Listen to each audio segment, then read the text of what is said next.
most people don't know, and particularly oncologists don't seem to understand, is that chemotherapy, radiation, conventional treatments, all are inflammatory. Well, the source of cancer is chronic inflammation. So once you change that microenvironment to even more inflammatory by pumping in these chemotherapeutic agents or radiating it, you make it more inflammatory, and that changes it to more malignant. So it's adding fuel to the fire. Yeah, so if the chemotherapy and the radiation doesn't kill everything, you know, all the cancer cells, and wipe out the stem cells, you've really made things worse, not better. And that's what we're finding. In fact, I just wrote an article on that that's going to be published real soon about the effect of microenvironment and inflammation, microenvironment and cancer growth. And invasion, particularly invasion, it makes the cancer more invasive. And that's because once you stimulate that cell with this inflammation, it starts secreting what we call metalloproteinases, which are enzymes that dissolve the blood vessel wall, so all these cancers start pouring into the blood vessel. And then that makes the cancer spread, and that's what it's doing. Is that inflammation turns on these enzymes that makes the cancer penetrate tissue, break through these barriers that the body tries to put around the cancer to keep it from spreading, and that makes it worse. And that's what the tumor really is the wall of the tumor is the body walling off those cells. Right, usually it tries to form a capsule around it, a fibrous capsule. Right. And this is why vitamin C and things that increase that fibrous capsule strength help out in cancer, because it's helping contain it.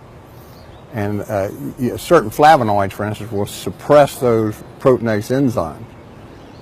For instance, like curcumin and quercetin, ellagic acid, they suppress those enzymes so that the cancer can't penetrate. And then it's a localized cancer, then it's easy to get rid of. Do we have medical literature that backs up the use of flavonoids? Are there studies, the literature shows that? Numerous studies, numerous studies. This is one of the hottest fields of research in cancer. It's flavonoid plant extract and their effect on cancer. The problem is the clinician is not reading the journal articles in his own journal. Because they're in the clinical journals, they're in the research or oncology journal. They're just not reading them because they don't understand it. It's a lot of biochemistry, it's a lot of mechanism they're not familiar with. They're not familiar with the plants, they don't know how to give it, they don't know that these extracts are purified and available. Right. But for instance, you see in leukemia research, they have absolutely shown that leukemia is much more curable if you use quercetin. That most of the leukemias are very sensitive to quercetin. Lymphomas, all of these things are curcumin, quercetin, ellagic acid, resveratrol. All these things inhibit the cancer stem cell, and that's what's interesting about, for instance, curcumin. It actually kills the stem cell. This cancer stem cell. It doesn't bother normal stem cell, but only cancer stem cell. Curcumin. Curcumin. Okay. And that's the other thing about flavonoids and these plant extracts is they're very selective. They only damage, inhibit, and kill cancer cells. They have no effect on normal cells, except to make the normal cells stronger. Wow, so the selective toxicity, that's a big thing, because you don't want to kill the good cells, you want to kill only the cancerous. You see, and that's what they always look for, what they call a magic bullet. Something that will kill the cancer cell and not hurt the normal cell. Well, this does even more. It kills the cancer cell, but it makes the normal cell stronger. And so what they found out, for instance, in radiation treatment of breast cancer, colon cancers, and lung cancers, it actually makes the radiation much more effective, and it protects the tissue that's being irradiated that's normal around the cancer. Really? And all of these do, the ellagic acid, the resveratrol, curcumin? It's a long list of them, naringenin and ellagic acid and resveratrol and they all they affect the stem cells. They kill the stem cells, suppress the stem cell growth. They kill the daughter cancer cells. They help encase the cancer. They suppress these invasion enzymes, reduce the metastasis, and they protect the tissue, the normal tissue, to help keep it from converting to this same process. Because what you see, when they did this study to see, well, if inflammation is the cause of cancer, most people who have cancer should have chronic inflammation. So they did this large study, and that's exactly what they found.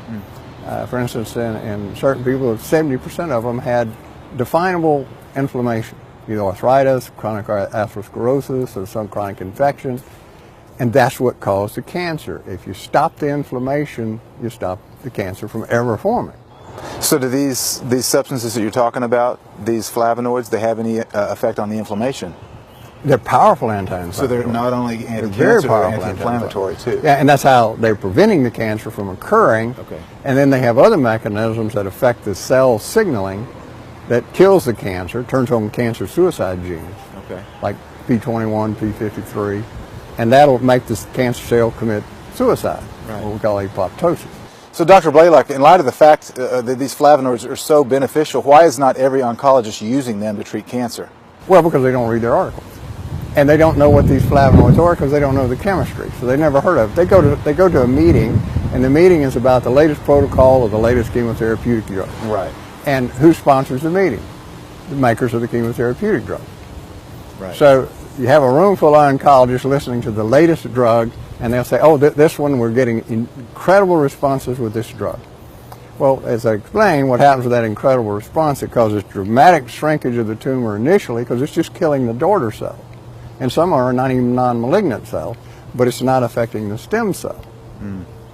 And so then the cancer grows tremendously, but they can say, oh, we get a good response from this chemotherapeutic agent. And when they say good response, they mean the tumor shrunk. They mean initially it shrinks the tumor, but they don't say, well, 6 months later or less, it actually is going to grow a lot faster.